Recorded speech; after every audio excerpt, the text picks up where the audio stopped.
তুমি তোমার ফ্যামিলির সঙ্গে টাইম স্পেন্ড করবে, তাহলেই তোমার ফর্মে আমি সাইন করব। তার মানে বাড়ি ফিরতে হবে। ঠিক আছে, তাই হোক। আমি খুব ভালো করে জানি তুমি কত বড় ফাঁকিবাজ। ডেইলি ফ্যামিলির সঙ্গে সেলফি তুলে ফেসবুকে আপলোড করবে, আর সেটা দেখে আমি লাইক করব, আর 30টা লাইক হয়ে গেলেই আমি তোমার পেপারসে সাইন করব। ঠিক আছে, যেমনটা চাইবে তেমনটাই হবে। তুমি তো লাইক করবেই, আর দিদিকেও লাইক করতে বলো। সেও তো জানুক আমার পরিবার কেমন। ও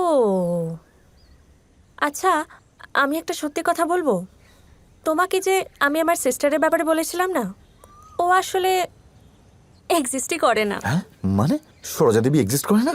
আরে কি বলছো? বুকের বাঁদিকে ট্যাটু অলমোস্ট হয়ে গেছে। কোথায় গো? ও আমার গায়ের রঙের সাথে মিশে গেছে। আচ্ছা ঠিক আছে, তোমার না হয় দিদি নেই, বোন তো আছে। আসলে ব্যাপারটা তা নয় জানো, আমার কোনো ফ্যামিলিই নেই, আর যার ফ্যামিলি থাকে না সে সম্পর্কের গুরুত্ব বোঝে। তুমি রেগে মেগে বললে যে তোমার কোনো ফ্যামিলি নেই, কাল যদি ওরা সত্যিই না থাকে সহ্য করতে পারবে? এখন তুমি ওদের মূল্য বুঝছো না, কিন্তু যখন ওরা থাকবে না তখন আফসোস ছাড়া আর কিছুই থাকবে না। তাই বলছি আজই বাড়ি যাও।